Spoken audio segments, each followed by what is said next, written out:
श्री पंचमुखी वीर हनुमत कवचां विनियोगः। अस्य श्री पंचमुखी वीर हनुमत कवच स्तोत्र महामंत्रस्य ब्रह्मा ऋषिः गायत्री छन्दः पंचमुख्यांतर्गतः श्रीरामरूपी परमात्मा देवता रामबीजां मम शक्तिः चंद्र इति कीलकां पंचमुख्यांतर्गत श्रीरामरूपी परमात्मा प्रसाद सिद्ध्यर्थे मम सर्वाभीष्ट सिद्ध्यर्थे जपे विनियोगः। ओम रां अंगुष्ठाभ्यां नमः। ओम ह्रीं तर्जनीभ्यां नमः।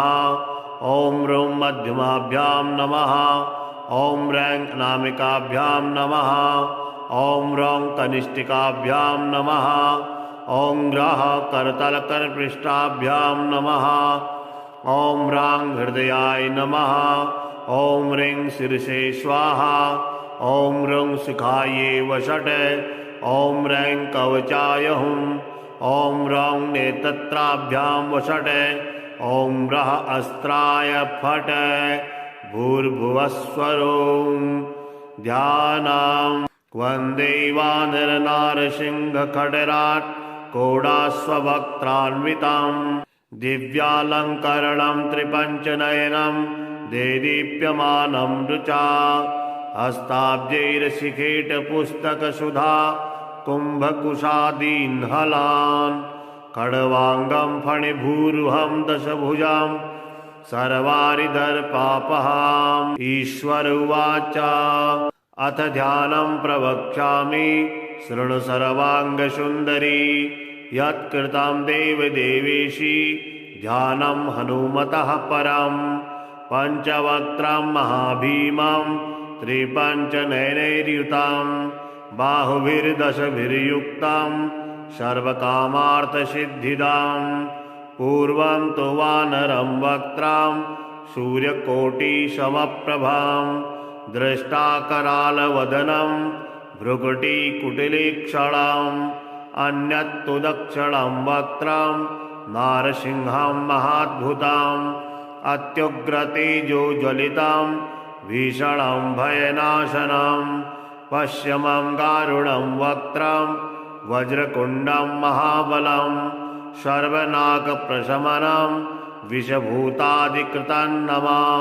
उत्तरं शौकरं वक्त्रं कृष्णं दीप्तं महोज्ज्वलं पातालसिद्धिवेताल जलरोगादिकृतं नमः। ऊर्ध्वं हयाननं घोरं दानवान्तकरं परम् एतत्पञ्चमुखं तस्य ध्यातामभयङ्करं खड्गं त्रिशूलं खड्वाङ्गं पाशाङ्कुशसुपर्वतं मुष्टिद्रुं गदाभिन्धि पालज्ञानेन संयुता एतान्यायुधजालानि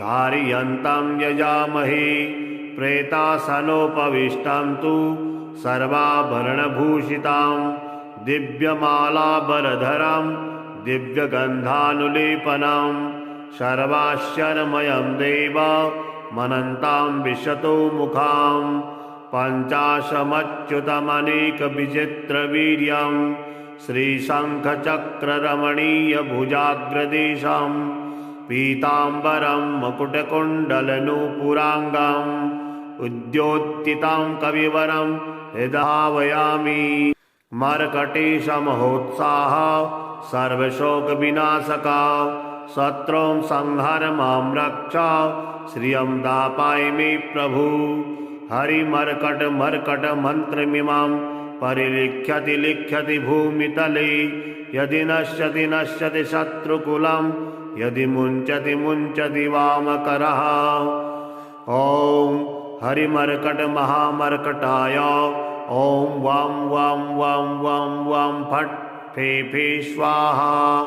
ओं हरिमर्कट महामर्कटाय ओं घं घं घं घं घं घं फट् फे फे स्वाहा। ओं हरिमर्कट महामर्कटाय ओं खें खें खें खें खें खें फट् फे फे मारणाय स्वाहा। ओम हरिमर्कटमर्कटाय ओम ठं ठं ठं ठं ठं ठं फट् फे फे स्वाहा। स्तंभनाय स्वाहा। ओम हरिमर्कटमर्कटाय ओम ओम ओम ओम ओम फट् फे फे आकर्षण सत्वकाय स्वाहा। ओम हरिमर्कटमर्कट मंत्रमिदं परिलिख्यति लिख्यति भूमितले। यदि नश्यति नश्यति वामकरे परिमुञ्चति मुञ्चति शृङ्खलिका। ओम नमो भगवते पंचवदनाय पूर्वीकविमुखाय श्रीवीरहनुमते। ओम टं टं टं टं टं टं सकलशत्रुसंहाराय हुं फट् फे फे फे फे फे स्वाहा। ओम नमो भगवते पंचवदनाय दक्षिणे करालवदन श्रीनृसिंहमुखाय श्रीवीरहनुमते। ओम हं हं हं हं हं हं सकल भूतप्रेतदमनाय महाबलाय हुं फट् फे फे फे फे फे फे स्वाहा। ओम नमो भगवते पंचवदनाय पश्यमे गरुणमुखाय श्रीवीरहनुमते। मों मं मं मं मं मं महारुद्राय सकलरोगविषपरिहाराय ओम फट् फे फे फे फे फे स्वाहा। ओम नमो भगवते पंचवदनाय उत्तरे आदिवाराहमुखाय श्रीवीरहनुमते। ओम लं लं लं लं लं लं लक्ष्मणप्राणदात्रे लङ्कापुरीदाहनाय सकलसम्पत्कराय पुत्रपौत्राद्यविवृद्धिकराय ओम नमः स्वाहा। ओम नमो भगवते पंचवदनाय ऊर्ध्वमुखस्थितः हयग्रीवमुखाय श्रीवीरहनुमते।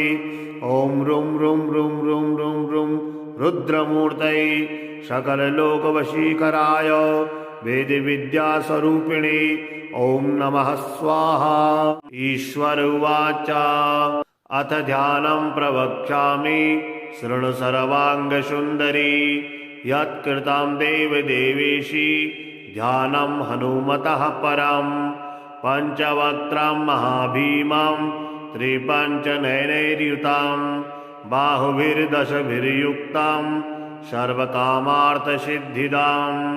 पूर्वं तु वानरं वक्त्रं सूर्यकोटिसमप्रभां दृष्टाकरालवदनं भ्रुकुटिकुटिलीक्षणाम्। अन्यत्तु दक्षिणं वक्त्रं नारसिंहं महाद्भुतं अत्युग्रतेजोज्वलितं भीषणं भयनाशनं। पश्चिमं गारुडं वक्त्रं वज्रकुण्डं महाबलं सर्वनागप्रशमनं विषभूतादिकृतं नमः। उत्तरं शौकरं वक्त्रं कृष्णं दीप्तं महोज्ज्वलं पातालसिद्धिवेताल जलरोगादिकृतं नमः। ऊर्ध्वं हयाननं घोरं दानवान्तकरं परम्। एतत्पञ्चमुखं तस्य ध्यातामभयङ्करं खड्गं त्रिशूलं खड्वाङ्गं पाशाङ्कुशसुपर्वतं मुष्टिद्रुं गदाभिन्धि पालज्ञानेन संयुता। एतान्यायुधजालानि धारयन्तं यजामहे प्रेतासनोपविष्टं तु सर्वाभरणभूषितां दिव्यमालाबरधरं दिव्यगन्धानुलेपनं सर्वाश्चर्यमयं देवमनन्तां विशतो मुखां। पञ्चाशमच्युतमनेकविचित्रवीर्यं श्रीशङ्खचक्ररमणीयभुजाग्रदेशं पीताम्बरं मकुटकुण्डलनूपुराङ्गं उद्योत्थितं कविवरं यदावयामि। मर्कटेशमहोत्साह सर्वशोकविनाशका शत्रूं संहर मां रक्ष श्रियं दापाय मे प्रभु। हरिमर्कट मर्कट मंत्रमिमां परिलिख्यति लिख्यति भूमितले। यदि नश्यति नश्यति शत्रुकुलं यदि मुञ्चति मुञ्चति वामकरः। ॐ हरिमर्कट महामर्कटाय ॐ वां वां वां वां वां फट् फे फे स्वाहा। ॐ हरिमर्कट महामर्कटाय ॐ घं घं घं घं घं घं फट् फे फे स्वाहा। ॐ हरिमर्कट महामर्कटाय ॐ खें खें खें खें खें खें फट् फे फे मारणाय स्वाहा। ॐ हरिमर्कट मर्कटाय ॐ ठं ठं ठं ठं ठं ठं फट् फे फे स्वाहा। स्तंभनाय स्वाहा। ॐ हरिमर्कट मर्कटाय ॐ ॐ ॐ ॐ ॐ फट् फे फे आकर्षण सत्वकाय स्वाहा। ॐ हरिमर्कट मर्कट मन्त्रमिदं परिलिख्यति लिख्यति भूमितले यदि नश्यति नश्यति वामकरे परिमुञ्चति मुञ्चति शृङ्खलिका। ॐ नमो भगवते पंचवदनाय पूर्वीकविमुखाय श्रीवीरहनुमते ॐ टं टं टं टं टं टं सकलशत्रुसंहाराय हुं फट् फे फे फे फे फे स्वाहा। ॐ नमो भगवते पंचवदनाय दक्षिणीकरालवदन श्रीनृसिंहमुखाय श्रीवीरहनुमते ॐ हं हं हं हं हं हं सकल भूतप्रेतदमनाय महाबलाय हुं फट् फे फे फे फे फे फे स्वाहा। ॐ नमो भगवते पंचवदनाय पश्य मे गरुणमुखाय श्रीवीरहनुमते मं मं मं मं मं मं महारुद्राय सकलरोगविषपरिहाराय ॐ फट् फे फे फे फे फे स्वाहा।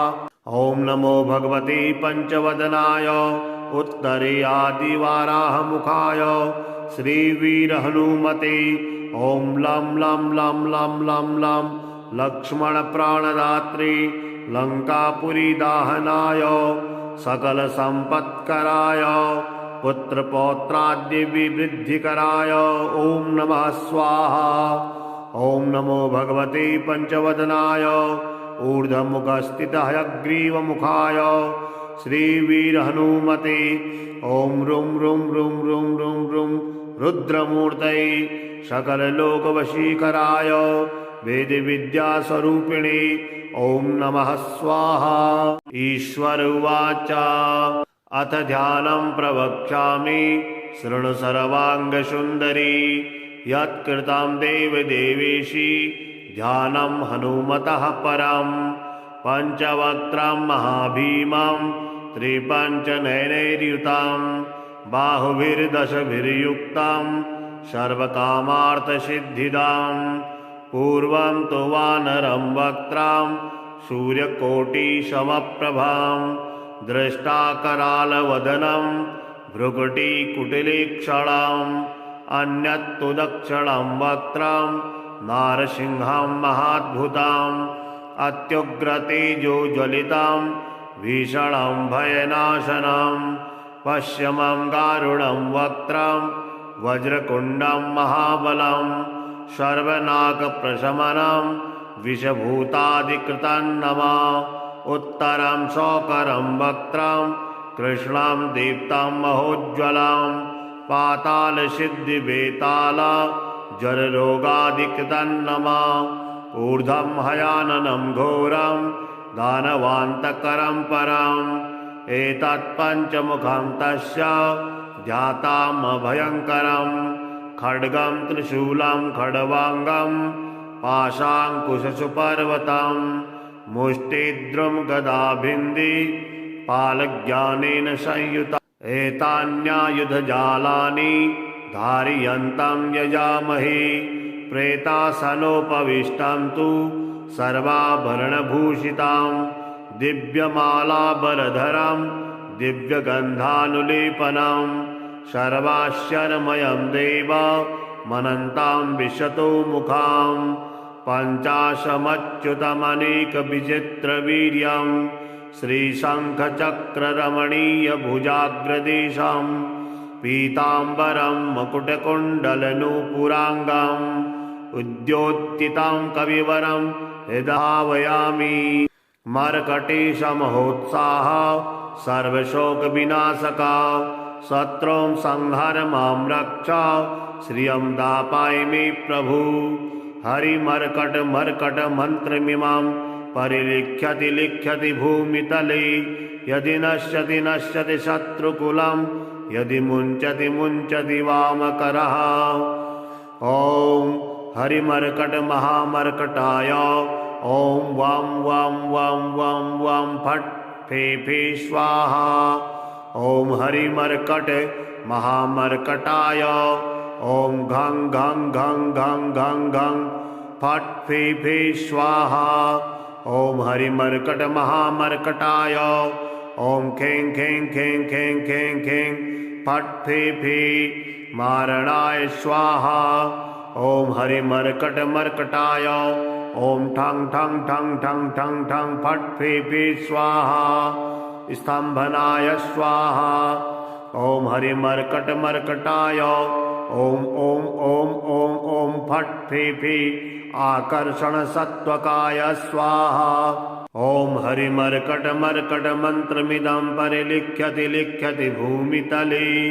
यदि नश्यति नश्यति वामकरे परिमुञ्चति मुञ्चति शृङ्खलिका। ॐ नमो भगवते पंचवदनाय पूर्वीकविमुखाय श्रीवीरहनुमते। ॐ टं टं टं टं टं टं सकलशत्रुसंहाराय हुं फट् फे फे फे फे फे स्वाहा। ॐ नमो भगवते पंचवदनाय दक्षिणीकरालवदन श्रीनृसिंहमुखाय श्रीवीरहनुमते। ॐ हं हं हं हं हं हं सकल भूतप्रेतदमनाय महाबलाय हुं फट् फे फे फे फे फे फे स्वाहा। ॐ नमो भगवते पंचवदनाय पश्य मे गरुणमुखाय श्रीवीरहनुमते। मं मं मं मं मं मं महारुद्राय सकलरोगविषपरिहाराय ॐ फट् फे फे फे फे फे स्वाहा। ॐ नमो भगवते पंचवदनाय उत्तरे आदिवाराहमुखाय श्रीवीरहनुमते। ॐ लं लं लं लं लं लं लक्ष्मणप्राणदात्रे लङ्कापुरीदाहनाय सकलसम्पत्कराय पुत्रपौत्राद्यविवृद्धिकराय ॐ नमः स्वाहा।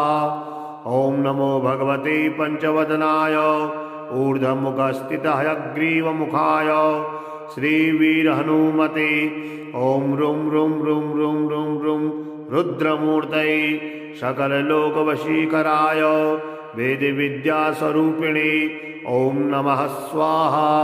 ईश्वर उवाच अथ ध्यानं प्रवक्ष्यामि शृणु सर्वाङ्गसुन्दरी। यत्कृतं देवदेवेशि ध्यानं हनुमतः परं। पञ्चवक्त्रं महाभीमं त्रिपञ्चनयनैर्युतं बाहुभिर्दशभिर्युक्तं सर्वकामार्थसिद्धिदां। पूर्वं तु वानरं वक्त्रां सूर्यकोटिसमप्रभां दृष्टाकरालवदनं भ्रुकुटिकुटिलीक्षणाम्। अन्यत्तु दक्षिणं वक्त्रं नारसिंहं महाद्भुतं अत्युग्रतेजोज्वलितं भीषणं भयनाशनं। पश्चिमं गारुडं वक्त्रं वज्रकुण्डं महाबलं सर्वनाकप्रशमनं विषभूतादिकृतं नमः। उत्तरं शौकरं वक्त्रं कृष्णं दीप्तं महोज्ज्वलं पातालसिद्धिवेताल जलरोगादिकृतं नमः। ऊर्ध्वं हयाननं घोरं दानवान्तकरं परम्। एतत्पञ्चमुखं तस्य ध्यातामभयङ्करं। खड्गं त्रिशूलं खड्वाङ्गं पाशाङ्कुशसुपर्वतं मुष्टिद्रुं गदाभिन्धि पालज्ञानेन संयुता। एतान्यायुधजालानि धारयन्तं यजामहे। प्रेतासनोपविष्टं तु सर्वाभरणभूषितां दिव्यमालाबरधरां दिव्यगन्धानुलेपनां सर्वाश्चर्यमयं देवमनन्तां विशतो मुखां पञ्चाशमच्युतमनेकविचित्रवीर्यं श्रीशङ्खचक्ररमणीयभुजाग्रदेशं पीताम्बरं मकुटकुण्डलनूपुराङ्गां उद्योत्थितां कविवरं यदावयामि। मर्कटेशमहोत्साह सर्वशोकविनाशका शत्रून् संहर मां रक्ष श्रियं दापाय मे प्रभु। हरिमर्कट मर्कट मन्त्रमिमां परिलिख्यति लिख्यति भूमितले यदि नश्यति नश्यति शत्रुकुलं यदि मुञ्चति मुञ्चति वामकरः। ॐ हरिमर्कट महामर्कटाय ॐ वां वां वां वां वां फट् फे फे स्वाहा। ॐ हरिमर्कट महामर्कटाय ॐ घं घं घं घं घं घं फट् फे फे स्वाहा। ॐ हरिमर्कट महामर्कटाय ॐ खें खें खें खें खें खें फट् फे फे मारणाय स्वाहा। ॐ हरिमर्कट मर्कटाय ॐ ठं ठं ठं ठं ठं ठं फट् फे फे स्वाहा। स्तंभनाय स्वाहा। ॐ हरिमर्कट मर्कटाय ॐ ॐ ॐ ॐ ॐ फट् फे फे आकर्षण सत्वकाय स्वाहा। ॐ हरिमर्कट मर्कट मन्त्रमिदं परिलिख्यति लिख्यति भूमितले यदि नश्यति नश्यति वामकरे परिमुञ्चति मुञ्चति शृङ्खलिका। ॐ नमो भगवते पंचवदनाय पूर्वीकविमुखाय श्रीवीरहनुमते ॐ टं टं टं टं टं टं सकलशत्रुसंहाराय हुं फट् फे फे फे फे फे स्वाहा। ॐ नमो भगवते पंचवदनाय दक्षिणे करालवदन श्रीनृसिंहमुखाय श्रीवीरहनुमते ॐ हं हं हं हं हं हं सकल भूतप्रेतदमनाय महाबलाय हुं फट् फे फे फे फे फे फे स्वाहा। ॐ नमो भगवते पंचवदनाय पश्य मे गरुणमुखाय श्रीवीरहनुमते मं मं मं मं मं मं महारुद्राय सकलरोगविषपरिहाराय ॐ फट् फे फे फे फे फे स्वाहा। ॐ नमो भगवते पंचवदनाय उत्तरे आदिवाराहमुखाय श्रीवीरहनुमते ॐ लं लं लं लं लं लं लक्ष्मणप्राणदात्री लङ्कापुरीदाहनाय सकलसम्पत्कराय पुत्रपौत्राद्यविवृद्धिकराय ॐ नमः स्वाहा। ॐ नमो भगवते पंचवदनाय ऊर्ध्वमुखस्थितः हयग्रीवमुखाय श्रीवीरहनुमते ॐ रुं रुं रुं रुं रुं रुं रुद्रमूर्तये सकललोकवशीकराय वेदविद्यास्वरूपिणे ॐ नमः स्वाहा। ईश्वर उवाच अथ ध्यानं प्रवक्ष्यामि शृणु सर्वाङ्गसुन्दरी यत्कृतं देवदेवेशी ध्यानं हनुमतः परं पञ्चवक्त्रं महाभीमं त्रिपञ्चनयनैर्युतं बाहुभिर्दशभिर्युक्तं सर्वकामार्थसिद्धिदां पूर्वं तु वानरं वक्त्रां सूर्यकोटिसमप्रभां दृष्टाकरालवदनं भ्रुकुटिकुटिलीक्षणाम् अन्यत्तु दक्षिणं वक्त्रं नारसिंहं महाद्भुताम् अत्युग्रतेजोज्वलितां भीषणं भयनाशनं पश्चिमं गारुडं वक्त्रं वज्रकुण्डं महाबलं सर्वनाकप्रशमनं विषभूतादिकृतं नमः उत्तरं शौकरं वक्त्रं कृष्णं दीप्तं महोज्ज्वलं पातालसिद्धिवेताल जररोगादिकृतं नमः ऊर्ध्वं हयाननं घोरं दानवान्तकरं परम् एतत्पञ्चमुखं तस्य ध्यातामभयङ्करं खड्गं त्रिशूलं खड्वाङ्गं पाशाङ्कुशसुपर्वतं मुष्टिद्रुं गदाभिन्धि पालज्ञानेन संयुता एतान्यायुधजालानि धारयन्तं यजामहे प्रेतासनोपविष्टं तु सर्वाभरणभूषितां दिव्यमालाबरधरं दिव्यगन्धानुलेपनं सर्वाश्चर्यमयं देवमनन्तां विशतो मुखां पञ्चाशमच्युतमनेकविचित्रवीर्यं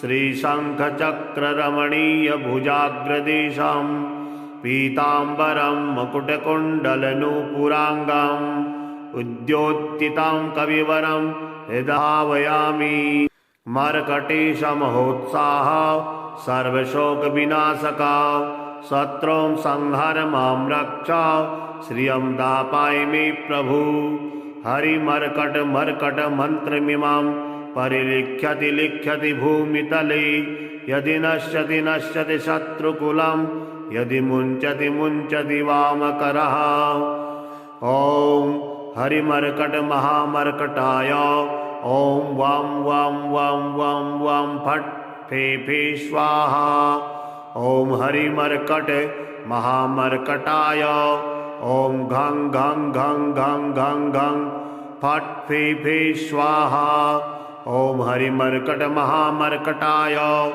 ॐ खें खें खें खें खें खें फट् फे फे मारणाय स्वाहा ॐ हरिमर्कट मर्कटाय ॐ ठं ठं ठं ठं ठं ठं फट् फे फे स्वाहा स्तंभनाय स्वाहा ॐ हरिमर्कट मर्कटाय ॐ ॐ ॐ ॐ ॐ फट् फे फे आकर्षण सत्वकाय स्वाहा ॐ हरिमर्कट मर्कट मन्त्रमिदं परिलिख्यति लिख्यति भूमितले यदि नश्यति नश्यति वामकरे परिमुञ्चति मुञ्चति शृङ्खलिका ॐ नमो भगवते पञ्चवदनाय पूर्वीकविमुखाय श्रीवीरहनुमते ॐ टं टं टं टं टं टं सकलशत्रुसंहाराय ॐ फट् फे फे फे फे फे स्वाहा ॐ नमो भगवते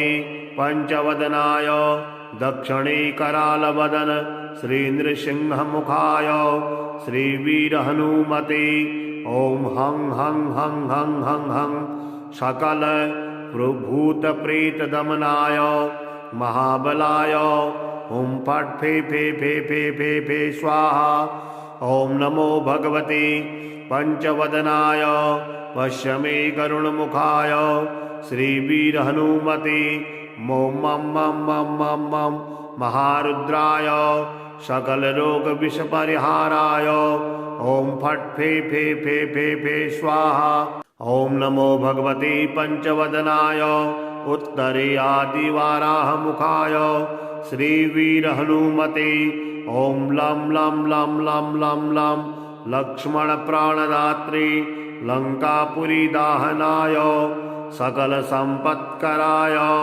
पुत्रपौत्राद्यविवृद्धिकराय ॐ नमः स्वाहा ॐ नमो भगवते पञ्चवदनाय ऊर्ध्वमुखस्थितः हयग्रीवमुखाय श्रीवीरहनुमते ॐ रुं रुं रुं रुं रुं रुं रुद्रमूर्तये सकललोकवशीकराय वेदविद्यास्वरूपिणे ॐ नमः स्वाहा ईश्वर उवाच अथ ध्यानं प्रवक्ष्यामि शृणु सर्वाङ्गसुन्दरी यत्कृतं देवदेवेशी ध्यानं हनुमतः परं पञ्चवक्त्रं महाभीमं त्रिपञ्चनयनैर्युतं बाहुभिर्दशभिर्युक्तं सर्वकामार्थसिद्धिदां पूर्वं तु वानरं वक्त्रां सूर्यकोटिसमप्रभां दृष्टाकरालवदनं भ्रुकुटिकुटिलेक्षणाम् अन्यत्तु दक्षिणं वक्त्रं नारसिंहं महाद्भुताम् अत्युग्रतेजोज्वलितां भीषणं भयनाशनं पश्यमं गारुडं वक्त्रं वज्रकुण्डं महाबलं सर्वनागप्रशमनं विषभूतादिकृतं नमः उत्तरं शौकरं वक्त्रं कृष्णं दीप्तं महोज्ज्वलं पातालसिद्धिवेताल जररोगादिकृतं नमः ऊर्ध्वं हयाननं घोरं दानवान्तकरं परम् एतत्पञ्चमुखं तस्य ध्यातामभयङ्करं खड्गं त्रिशूलं खड्वाङ्गं पाशाङ्कुशसुपर्वतं मुष्टिद्रुं गदाभिन्धि पालज्ञानेन संयुता एतान्यायुधजालानि धारयन्तं यजामहे प्रेतासनोपविष्टं तु सर्वाभरणभूषितां दिव्यमालाबरधरं दिव्यगन्धानुलेपनं सर्वाश्चर्यमयं देवमनन्तां विशतो मुखां पञ्चाशमच्युतमनेकविचित्रवीर्यं श्रीशङ्खचक्ररमणीयभुजाग्रदेशं पीताम्बरं मकुटकुण्डलनूपुराङ्गं उद्योत्थितं कविवरं हृदावयामि मर्कटेशमहोत्साह सर्वशोकविनाशका शत्रूं संहर मां रक्ष श्रियं दापाय मे प्रभु हरिमर्कटमर्कटमन्त्रमिमां परिलिख्यति लिख्यति भूमितले यदि नश्यति नश्यति शत्रुकुलं यदि मुञ्चति मुञ्चति वामकरः ॐ हरिमर्कटमहामर्कटाय ॐ वां वां वां वां वां फट् फे फे स्वाहा ॐ हरिमर्कट महामर्कटाय ॐ घं घं घं घं घं घं फट् फे फे स्वाहा ॐ हरिमर्कट महामर्कटाय ॐ खें खें खें खें खें खें फट् फे फे मारणाय स्वाहा ॐ हरिमर्कटमर्कटाय ॐ ठं ठं ठं ठं ठं ठं फट् फे फे स्वाहा स्तंभनाय स्वाहा ॐ हरिमर्कटमर्कटाय ॐ ॐ ॐ ॐ ॐ फट् फे फे आकर्षणसत्त्वकाय स्वाहा ॐ हरिमर्कटमर्कटमन्त्रमिदं परिलिख्यति लिख्यति भूमितले यदि नश्यति नश्यति वामकरे परिमुञ्चति मुञ्चति शृङ्खलिका ॐ नमो भगवते पञ्चवदनाय पूर्वीकपिमुखाय श्रीवीरहनुमते ॐ टं टं टं टं टं टं सकलशत्रुसंहाराय ॐ फट् फे फे फे फे फे स्वाहा ॐ नमो भगवते पञ्चवदनाय दक्षिणे करालवदन श्रीनृसिंहमुखाय श्रीवीरहनुमते ॐ हं हं हं हं हं हं सकल भूतप्रेतदमनाय महाबलाय ॐ फट् फे फे फे फे फे फे स्वाहा ॐ नमो भगवते पञ्चवदनाय पश्य मे गरुणमुखाय श्रीवीरहनुमते मं मं मं मं मं मं महारुद्राय सकलरोगविषपरिहाराय ॐ फट् फे फे फे फे फे स्वाहा ॐ नमो भगवते पञ्चवदनाय उत्तरे आदिवाराहमुखाय श्रीवीरहनुमते ॐ लं लं लं लं लं लं लक्ष्मणप्राणदात्री लङ्कापुरीदाहनाय सकलसम्पत्कराय पुत्रपौत्राद्यविवृद्धिकराय ॐ नमः स्वाहा ॐ नमो भगवते पञ्चवदनाय ऊर्ध्वमुखस्थितहयग्रीवमुखाय श्रीवीरहनुमते ॐ रुं रुं रुं रुं रुं रुं रुद्रमूर्तये सकललोकवशीकराय वेदविद्यास्वरूपिणे ॐ नमः स्वाहा ईश्वर उवाच अथ ध्यानं प्रवक्ष्यामि शृणु सर्वाङ्गसुन्दरी यत्कृतं देवदेवेशी ध्यानं हनुमतः परं पञ्चवक्त्रं महाभीमं त्रिपञ्चनयनैर्युतां बाहुभिर्दशभिर्युक्तां सर्वकामार्थसिद्धिदां पूर्वं तु वानरं वक्त्रां सूर्यकोटिसमप्रभां दृष्टाकरालवदनं भ्रुकुटिकुटिलीक्षणाम् अन्यत्तु दक्षिणं वक्त्रां नारसिंहां महाद्भुताम् अत्युग्रतेजोज्वलितां भीषणं भयनाशनं पश्चिमं गारुडं वक्त्रां वज्रकुण्डं महाबलं सर्वनाकप्रशमनं विषभूतादिकृतं नमः उत्तरं शौकरं वक्त्रां कृष्णां दीप्तं महोज्ज्वलां पातालसिद्धिवेताला जलरोगादिकृतं नमः ऊर्ध्वं हयाननं घोरं दानवान्तकरं परम् एतत्पञ्चमुखं तस्य ध्यातामभयङ्करं खड्गं त्रिशूलं खड्वाङ्गं पाशाङ्कुशसुपर्वतं मुष्टिद्रुं गदाभिन्दी पालज्ञानेन संयुता एतान्यायुधजालानि धारयन्तं यजामहे प्रेतासनोपविष्टं तु सर्वाभरणभूषितां दिव्यमालाबरधरं दिव्यगन्धानुलेपनं सर्वाश्चर्यमयं देवमनन्तां विशतो मुखां पञ्चाशमच्युतमनेकविचित्रवीर्यं श्रीशङ्खचक्ररमणीयभुजाग्रदेशं पीताम्बरं मकुटकुण्डलनूपुराङ्गम् उद्योत्थितां कविवरं हृदावयामि मर्कटेशमहोत्साह सर्वशोकविनाशका शत्रूं संहर मां रक्ष श्रियं दापाय मे प्रभु हरिमर्कटमर्कटमन्त्रमिमां परिलिख्यति लिख्यति भूमितले यदि नश्यति नश्यति शत्रुकुलं यदि मुञ्चति मुञ्चति वामकरः ॐ हरिमर्कट महामर्कटाय ॐ वां वां वां वां वां फट् फे फे स्वाहा ॐ हरिमर्कट महामर्कटाय ॐ घं घं घं घं घं घं फट् फे फे स्वाहा ॐ हरिमर्कट महामर्कटाय ॐ खें खें खें खें खें खें फट् फे फे मारणाय स्वाहा ॐ हरिमर्कटमर्कटाय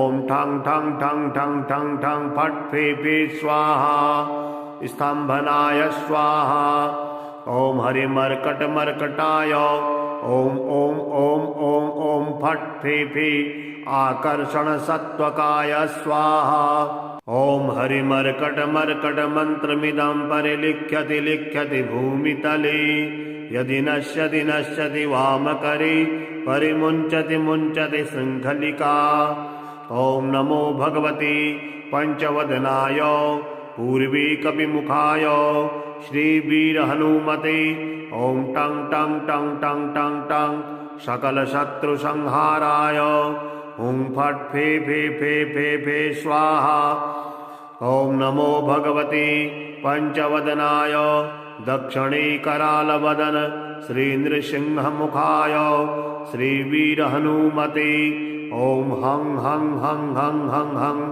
सकल भूतप्रेतदमनाय महाबलाय हुं फट् फे फे फे फे फे फे स्वाहा ॐ नमो भगवते पञ्चवदनाय पश्यमे गरुणमुखाय श्रीवीरहनुमते मं मं मं मं मं मं महारुद्राय सकलरोगविषपरिहाराय ॐ फट् फे फे फे फे फे स्वाहा ॐ नमो भगवते पञ्चवदनाय उत्तरे आदिवाराहमुखाय श्रीवीरहनुमते ॐ लं लं लं लं लं लं लक्ष्मणप्राणदात्री लङ्कापुरीदाहनाय सकलसम्पत्कराय पुत्रपौत्राद्यविवृद्धिकराय ॐ नमः स्वाहा ॐ नमो भगवते पञ्चवदनाय ऊर्ध्वमुखस्थितः हयग्रीवमुखाय